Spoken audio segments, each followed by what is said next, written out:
Bienvenidos a Abre tus ojos, cambia tu mundo, el espacio de comparticipación para hablar de los temas de actualidad. Un tema que está en boca de todos, en mente de todos, en el corazón de todos, es la situación en Gaza.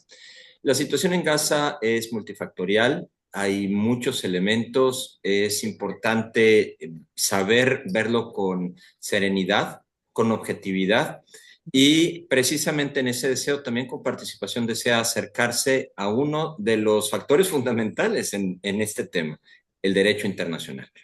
Para poder hablar así con objetividad, con serenidad, de una manera desapasionada y que nos ayude a también conocer, no juzgar, sino conocer la situación, nos acercamos a la doctora Gabriela García Escobar, investigadora, profesora, catedrática de Derecho Internacional. Pues doctora Gabriela, gracias por darnos este espacio. No, gracias a ti, Marcial. Buen día a todos. Eh, Directamente, ¿qué es lo que se puede decir sobre la situación en Gaza desde la perspectiva del derecho internacional? Se pueden decir demasiadas cosas. Digo, es un conflicto que lleva más de 50 años. Eh, si te parece, Marcial, yo pensaba dar un poquito del contexto histórico para que se entienda cuál es el meollo del asunto y ahorita les cuento las acciones que se han tomado por parte de la Corte Internacional de Justicia, que van a salir dos casos muy importantes Muy que bien, pueden cambiar el rumbo de la situación. por supuesto. Entonces, un poquito del contexto, pues el asunto que tenemos ahí en esos territorios que vienen siendo disputados desde la Primera Guerra Mundial, se firma el Tratado de Versalles en 1919, se crea la Sociedad de Naciones, que es el antecesor de la Organización de Naciones Unidas, y con esto se desmiembran dos grandes imperios, el Imperio Austrohúngaro y el Imperio Otomano.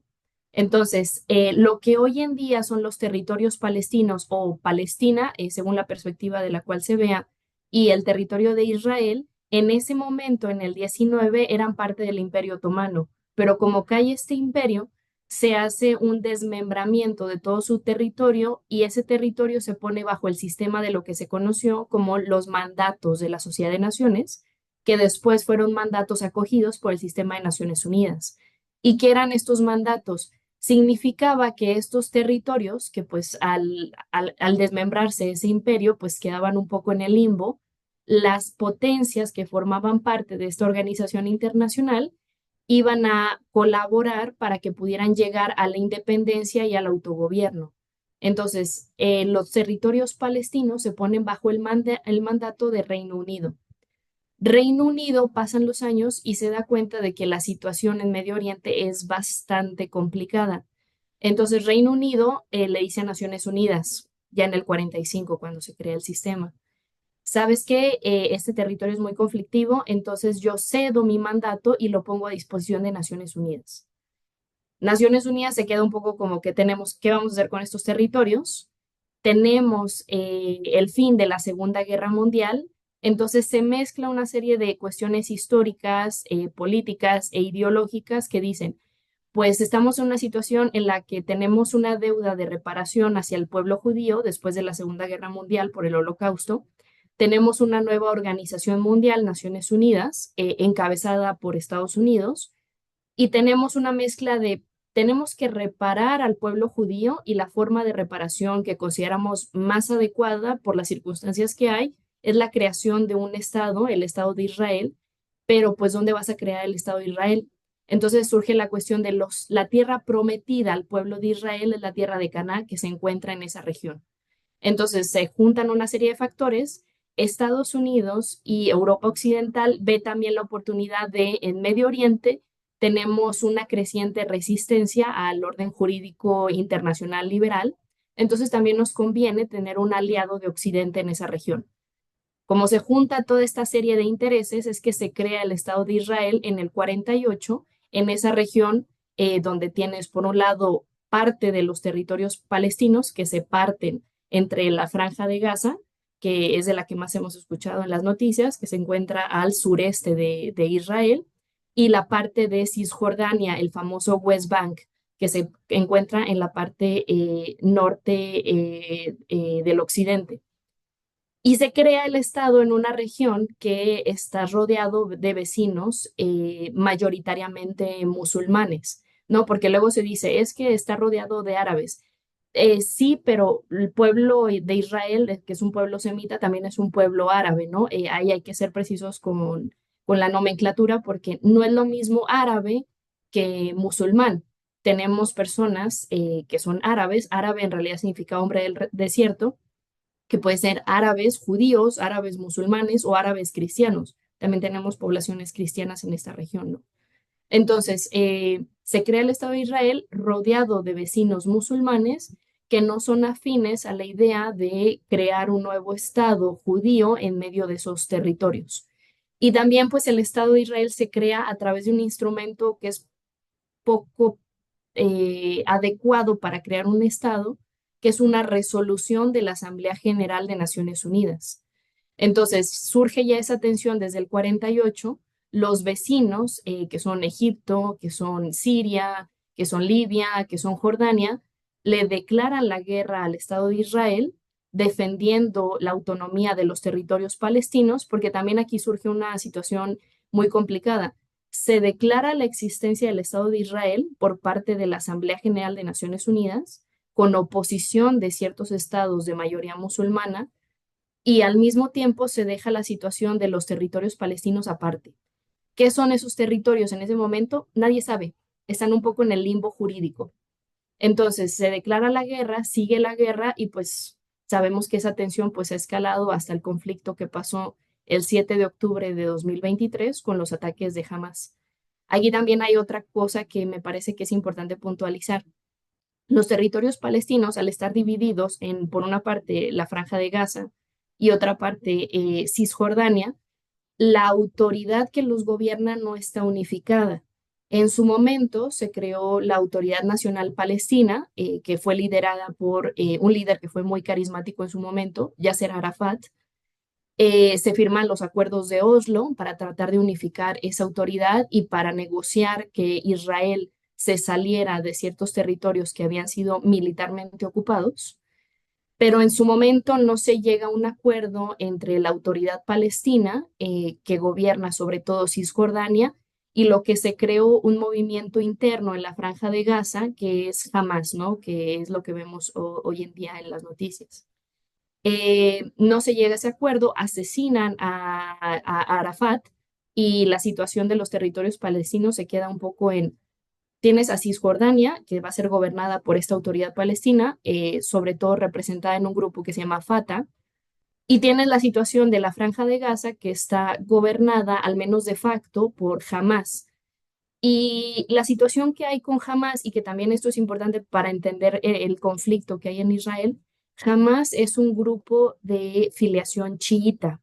Dentro del mundo musulmán, a veces pensamos que los musulmanes son una unidad religiosa, pero en realidad tenemos dos grandes divisiones. Por una parte la rama chiita y por otra parte la rama sunita. No voy a entrar en detalles ahorita de cuál es la diferencia de por qué unos siguen a los sunitas y otros a los chiitas, porque eso me llevaría mucho tiempo. Pero a grandes rasgos podemos decir que los sunitas son alrededor del 90% de los musulmanes y los chiitas son una minoría. Pero tenemos un estado que sí tiene mayoría chiita, que es Irán. Entonces, muchos de los grupos terroristas, algunos son de filiación sunita, como el Estado Islámico, por ejemplo, pero hay otros grupos terroristas que son de filiación chiita, como es el caso de Hamas. Entonces, Hamas de filiación chiita no es afín a los grupos terroristas de filiación sunita, como el Estado Islámico, por ejemplo. Entonces, incluso dentro del mundo musulmán hay muchas divisiones, no hay un solo bloque. Entonces, Hamas, al ser un grupo de filiación chiita, es afín a los ideales de Hezbollah, que es otro grupo también de filiación chiita, pero este grupo se encuentra operando en el Líbano. Y ambos grupos, tanto Hamas como Hezbollah, por ser chiitas y porque hay un interés de querer avanzar esa influencia en la región, son financiados por el Estado de Irán. Entonces, ¿a qué lleva todo esto?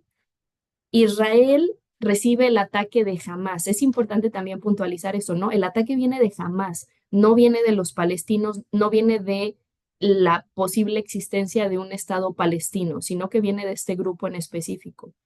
Este grupo es financiado por Irán. Irán, que es el enemigo a muerte de Israel. Los otros estados islámicos, estados musulmanes que están en la región, no son afines a los intereses de Irán porque no son estados musulmanes chiitas. Entonces tenemos, por ejemplo, a Arabia Saudita o tenemos a los Emiratos Árabes Unidos que están apoyando la acción de Israel, no porque sean afines al Estado judío, pero sí porque quieren contrarrestar la influencia de los grupos chiitas en la región. Entonces, como se puede observar, es un panorama político y religioso bastante complejo. Ahora, a raíz del ataque de octubre de 2023 de Hamas a Israel, Israel empieza un operativo militar a gran escala y dice el primer ministro Netanyahu que el objetivo de esta operación militar es acabar de una vez por todas con Hamas. Entonces, aquí hay la primera cuestión ante el derecho internacional. ¿Puede Israel responder en legítima defensa contra los ataques de Hamas o esto no es legítima defensa? Y ahí ya tenemos una primera complicación jurídica y que esto es importante para México, sobre todo ahora que el presidente Donald Trump catalogó a 6 cárteles mexicanos como grupos terroristas. Hay una discusión en derecho internacional si existe el derecho a la legítima defensa, o sea, de hacer uso de la fuerza militar en contra de lo que se conoce como un actor no estatal, o sea, en contra de un grupo terrorista. Porque la legítima defensa en derecho internacional solo existe de país a país. Un país me ataca y yo respondo para repeler ese acto en legítima defensa. Pero si existe ese derecho o no, cuando yo recibo un ataque de un grupo terrorista, es algo que no está completamente asentado en derecho internacional, sobre todo porque hay un tema de que siempre que yo estoy recibiendo un ataque de un grupo terrorista, este grupo está operando desde el territorio de otro estado, o sea, de otro país. Entonces, si yo respondo en legítima defensa contra ese grupo armado, ese grupo terrorista, estoy invadiendo la soberanía nacional de ese estado que no tiene nada que ver, al menos a primera vista, con el grupo terrorista. Entonces ahí me meto en un problema grave de derecho internacional porque podemos decir coloquialmente que le estaría declarando la guerra a ese país y no solo a ese grupo armado. Entonces, hay una primera discusión en ese sentido. ¿Puede Israel responder a ese ataque y que ese ataque sea considerado como legal bajo el derecho internacional? Pues hay diferentes posturas. La postura de Estados Unidos y de otros países como Francia, como Bélgica, como Alemania, es que sí se puede responder en legítima defensa contra ataques terroristas. Y ojo, no, digo, esto ya daría para otra cápsula, pero esto puede impactar gravemente en las actividades que puede hacer el narcotráfico en México, ahora que Estados Unidos la catalogó como un grupo terrorista. Entonces hay esa primera duda. Ahora, la situación, como hemos visto en las noticias, se ha agravado. Llegamos hasta el punto de que posiblemente se pueda considerar que Israel está matando de hambre de manera deliberada a parte del pueblo palestino.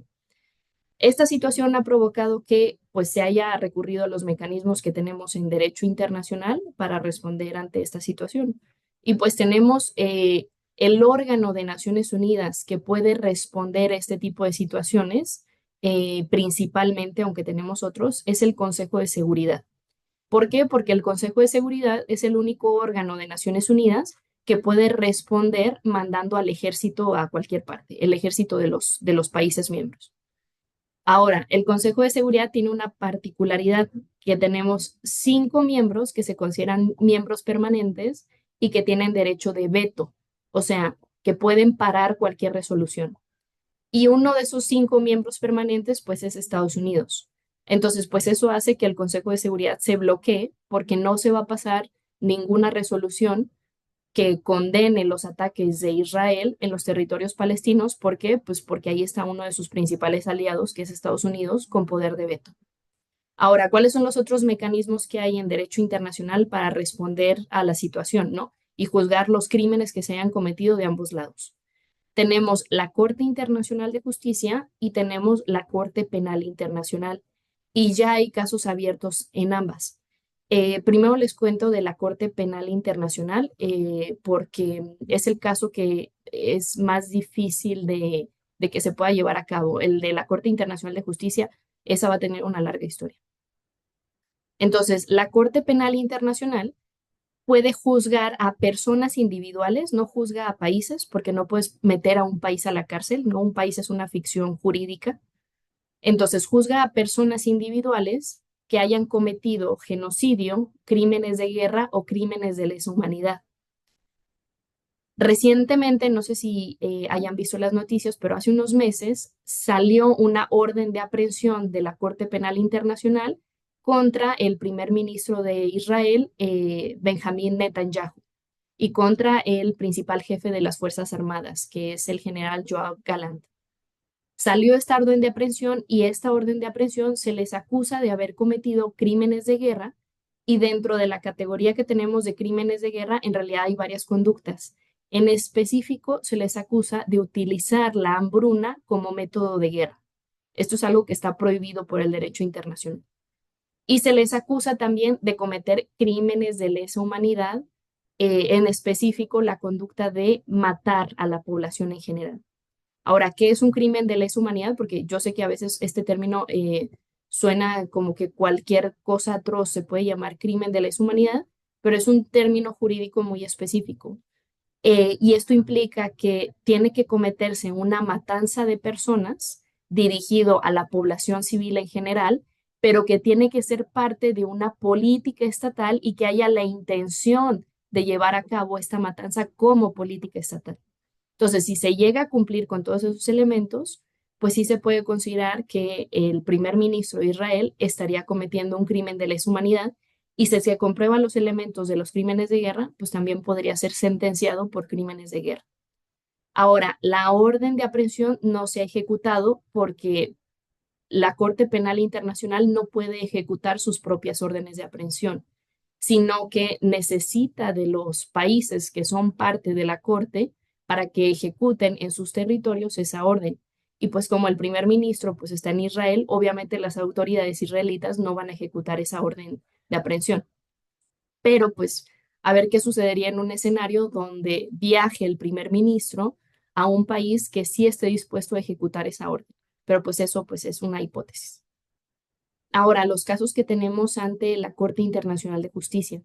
Tenemos dos casos que van a ser muy importantes porque son dos casos donde por primera vez se acusa a un estado, a un país, de haber cometido el crimen de genocidio. Y los dos casos que tenemos, curiosamente, no son planteados por los territorios palestinos. La primera razón de por qué no son planteados por los territorios palestinos es porque, como les comentaba, los territorios no son oficialmente reconocidos como un estado.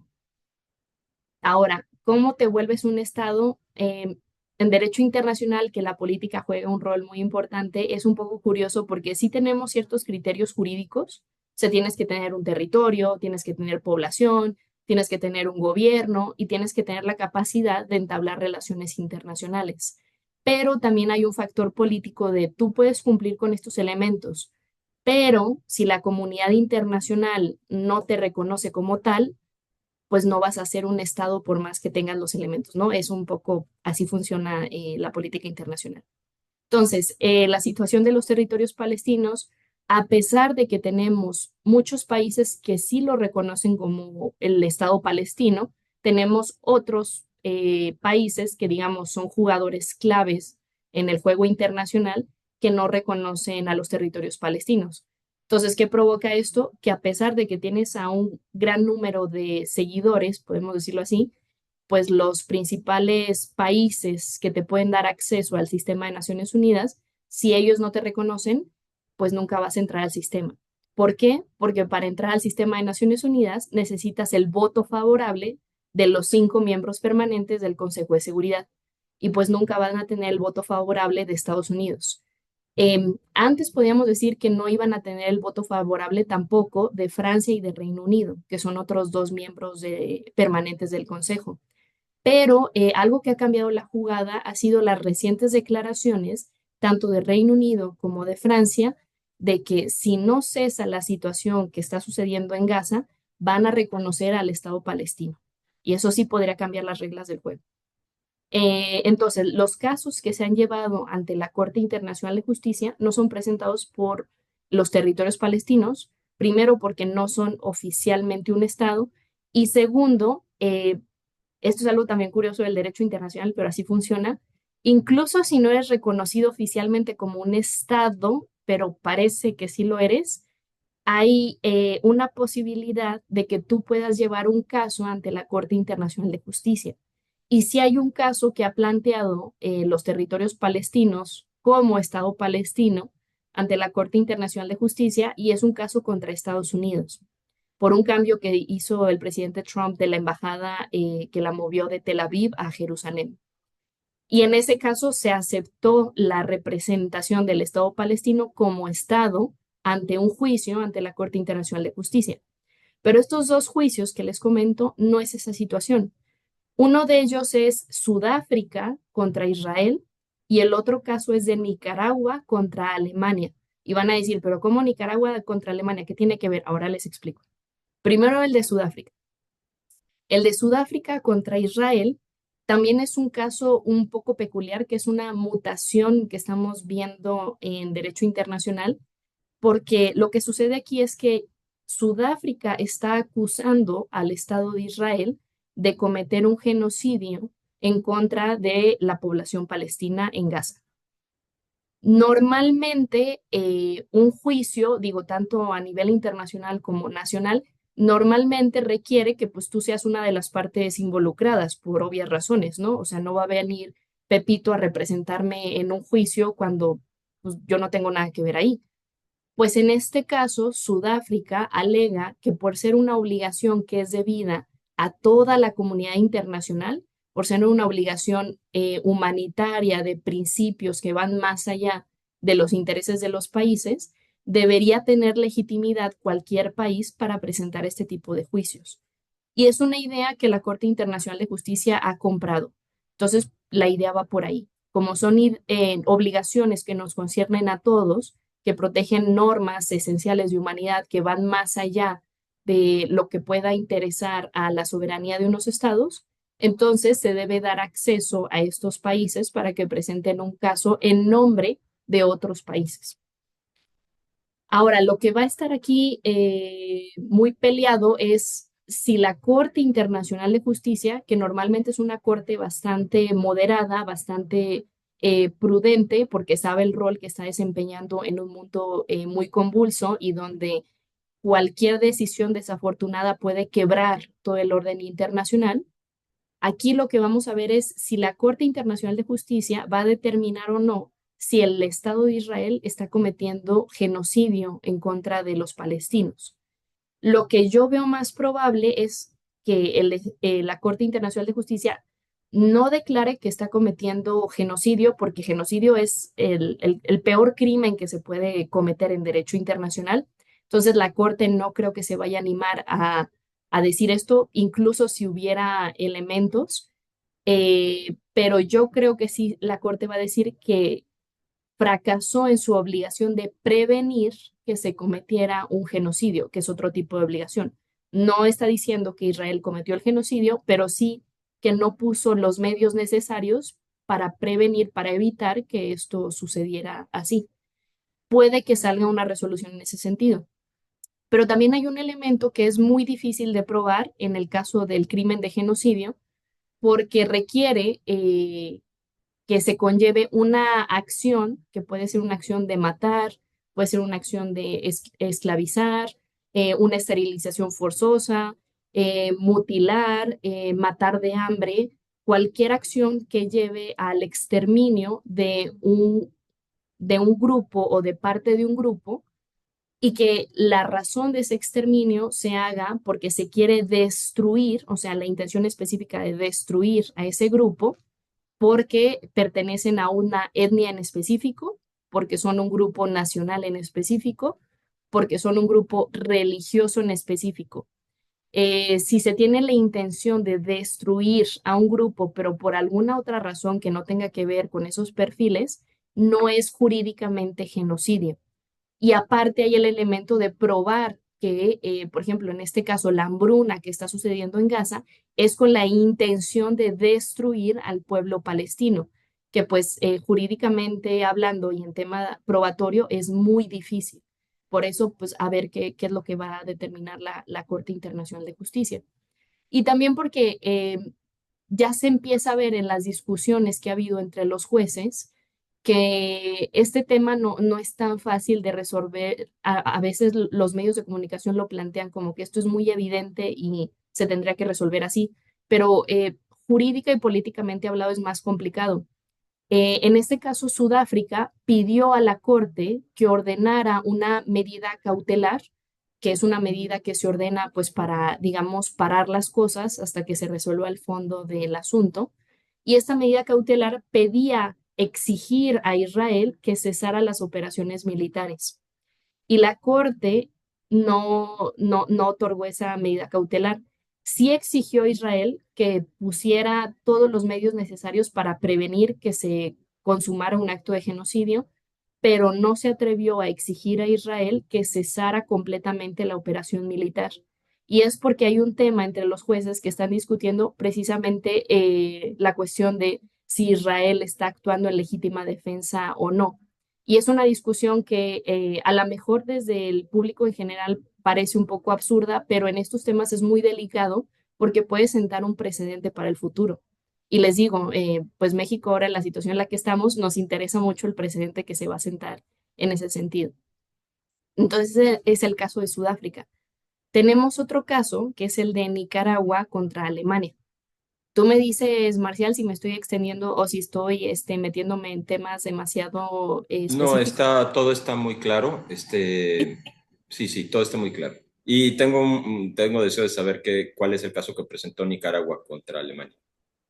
Sí, pues este caso, a ver, les explico cómo va la pretensión de Nicaragua. Nicaragua dice, Corte Internacional de Justicia, Alemania está ayudando a Israel porque le está otorgando dinero y armas, que es pues, una cuestión que se hace mucho entre las relaciones internacionales, entre los países que son aliados, pues se dan dinero y armas normalmente. Entonces le está dando a Israel dinero y armas y ese dinero y esas armas se están utilizando para cometer genocidio. Entonces, yo, Nicaragua, le estoy pidiendo a la Corte Internacional de Justicia que determine que Alemania, al saber que su dinero y sus armas se van a la comisión de genocidio, está siendo cómplice de este crimen y por lo tanto que le ordene a Alemania que deje de dar dinero y armas a Israel. Así se presenta el caso. Y de nuevo venimos al tema de, pero Nicaragua, ¿qué tiene que ver en este caso? Alega lo mismo que Sudáfrica. Este tipo de obligaciones protegen intereses que van más allá de los intereses nacionales de los estados, que pertenecen a la protección de la humanidad, de la comunidad internacional, y por eso cualquier estado debería tener legitimidad para presentar este tipo de demandas ante la Corte Internacional de Justicia. Ahora, este caso es un poco más complicado, precisamente porque pues se está alargando hasta dónde van las obligaciones de los países, ¿no? Cualquier tipo de ayuda que un país dé a otro y si ese otro país hace un mal uso de esa ayuda, ya conlleva la responsabilidad internacional del país que le está otorgando esto. Eso es algo debatible en derecho internacional, ¿no? Hasta dónde va esa ayuda y hasta dónde tengo que controlar yo que esos fondos se utilicen para lo que dicen que se van a utilizar. Pero también hay otro asunto que surge de la demanda de Nicaragua a Alemania, que tiene que ver con Alemania y otros países que dejaron de dar recursos a lo que se conoce como UNRWA, que es la Agencia de Naciones Unidas que protege a los refugiados que se encuentran en los territorios palestinos. Lo que sucedió es que, según fuentes de inteligencia israelita, esta agencia de Naciones Unidas estaba cooperando con algunos de los criminales que cometieron el ataque de octubre de 2023, con algunos de los integrantes de Hamas. Entonces salió esta noticia, muchos de los países aliados de Israel dijeron, pues vamos a dejar de financiar a esta organización porque está colaborando con Hamas. Se dejó de financiar esa organización y pues eso obviamente intensificó la crisis humanitaria en Gaza porque esta organización pues daba ayuda alimento, vestido, refugio a la población palestina. Entonces, parte de la demanda de Nicaragua era que la Corte Internacional de Justicia exigiera a Alemania que tenía que seguir dando fondos a esta organización. Durante el transcurso de la demanda, al final ya no estuvo muy claro si hubo participación de Hamas con esta organización o no, pero al final lo que decidió Alemania hacer fue reiniciar la donación de fondos a esta organización. Entonces, pues la Corte Internacional de Justicia dijo, pues ya no tengo nada que decir sobre esto, pues ya Alemania decidió volver a dar fondos. Lo que sí es que surge la duda de, bueno, esto ya es otro tema, pero que también habría que plantearlo. eh, Nicaragua es un poco peculiar que esté participando en un proceso internacional para defender los derechos de la población palestina que se encuentra en una crisis humanitaria, mientras que internamente estás llevando a cabo una represión política tremenda, donde han fallecido alrededor de 300 personas, donde tienes secuestrado un obispo y que cara a la comunidad internacional te presentes como el defensor de los derechos humanos, ¿no? Sí es una situación peculiar, cuando menos que ya muchos internacionalistas han dicho, ¿no? ¿Por qué Nicaragua está gastando tiempo y dinero en un juicio ante una corte internacional para defender los derechos humanos en Palestina, cuando dentro de su país pues está llevando una represión política tremenda y una violación masiva de derechos humanos? ¿Qué es lo que va a suceder? Pues ahorita estamos a la espera de qué va a determinar la Corte Internacional de Justicia. De acuerdo.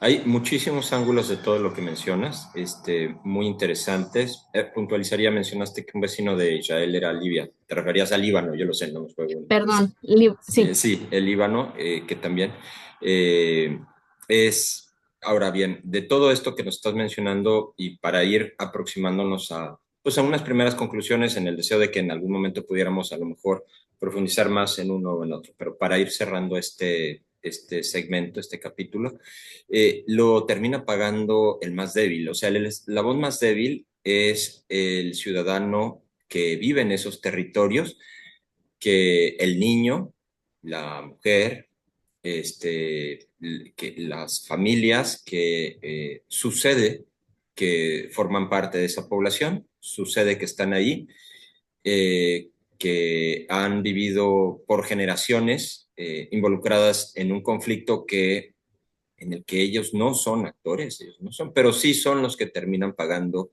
la factura. Son los que unos y otros utilizan para vengarse o para convertirse en víctimas, porque también, como está dentro de la historia, jamás no es ningún angelito, o sea, jamás dentro de sus estrategias no se sabe, y es parte de lo que le acusan, entiendo, que no excluye los escudos humanos y que hace difícil que, que un actor como el Estado de Israel que diga voy por ti, ya será tu responsabilidad que pongas a alguien entre tú y yo, ¿no? Y en este caso. Ahora, ya llegar a la hambruna no es una acción que vaya dirigida a uno, no es parte de una operación militar, o sea, llevar a morir de hambre a toda una población sí es algo que nos tiene sorprendidos. Nos duele, yo creo que a todos. También me llama la atención, Gaby, doctora, que eh, lo frágil que es la justicia frente al poder político y bueno, si me apuras un poco más, realmente, más que al poder político, es al poder económico, porque el poder político se financia a partir de un poder económico. Estamos hablando de poderes grandes que son los que determinan cuánto y qué se tiene. Es más, se excluyen a veces a sí mismos de ámbitos de justicia, ¿no? O de tribunales o de instancias de justicia internacional. Mayor razón para que como ciudadanos pongamos al centro la dignidad de la persona, ¿sí? Eh, no sé si esto que estoy mencionando un poco concuerda con lo que has planteado y pues podría ser parte de lo que advertimos como un análisis desde una visión personalista de lo que el hecho y el derecho nos está mostrando en la situación de Gaza. Sí, a totalmente. finales de julio de 2025.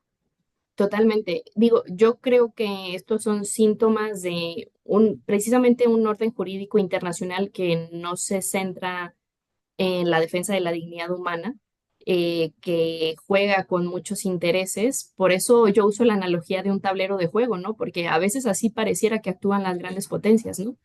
Y que pues mientras sigamos con esas mismas reglas, con esa misma estructura, pues vamos a tener los mismos resultados.